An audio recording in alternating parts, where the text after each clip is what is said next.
Ti hiam don lungru ka lalram ngai lung le zain ka shil do ne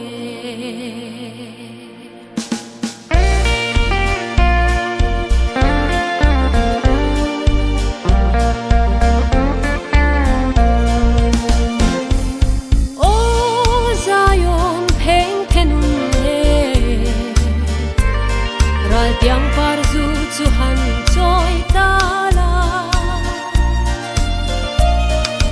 ram tiam then nan do yang min dong de an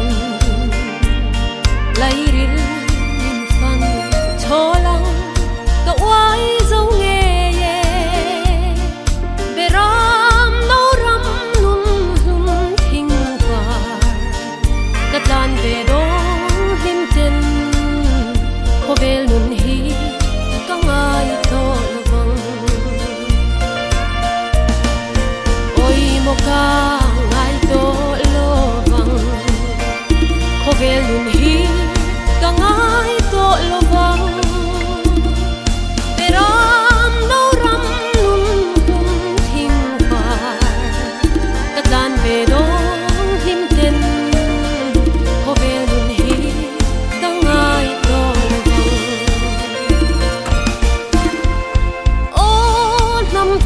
chỉ tin để gần lal mình lưu hi min pha quy ru ram thar nun chenin lam je tin kan tha thu tiam ro pui kan cham sual ngai dam na thu lei ram da na shia tha Harau danin kan sang him le lo min kan lam pui zel do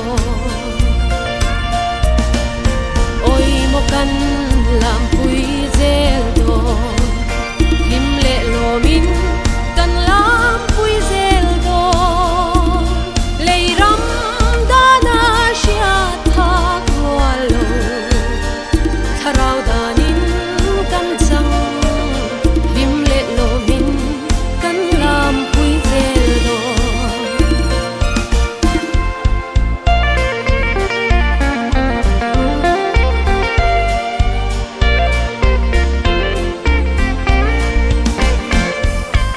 o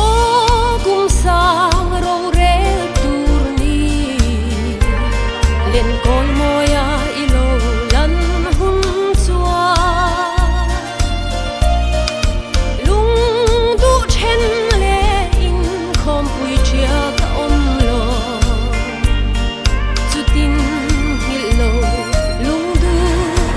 Hung pha tene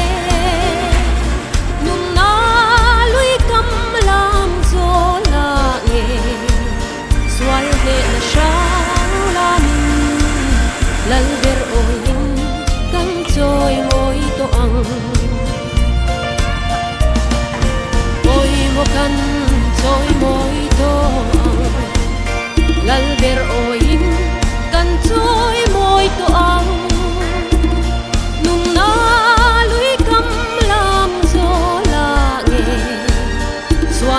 na shang la min lal ver oin kan joy moi to ang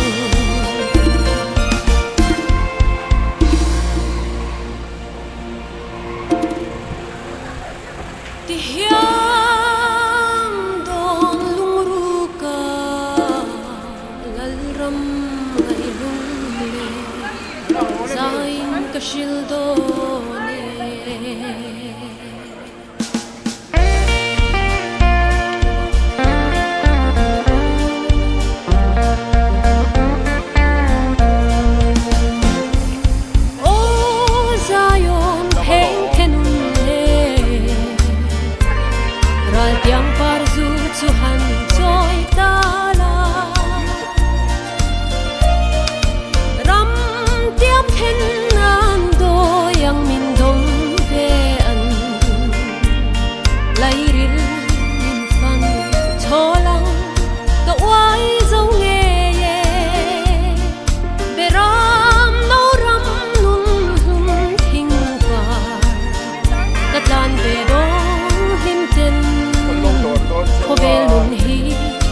lên cõi môi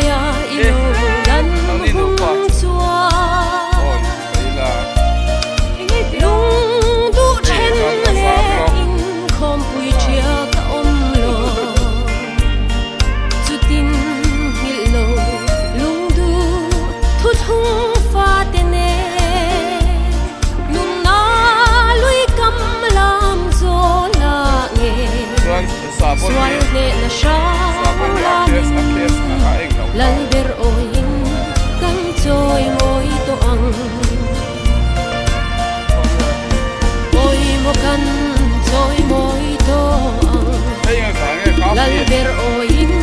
kan choi moi to ang nung na lui kam lam zo la nge suan ne na sang la ning lal ber oin kan choi moi to ang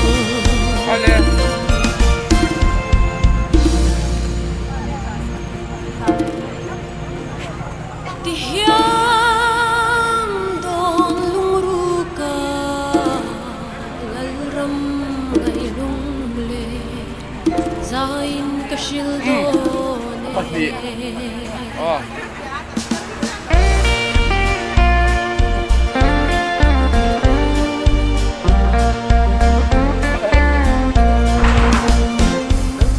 o zayon pheng thenun le ral tiang par zu chu han choi ta la ram tiam then nam do yang min dong ve an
zain ka shil do ne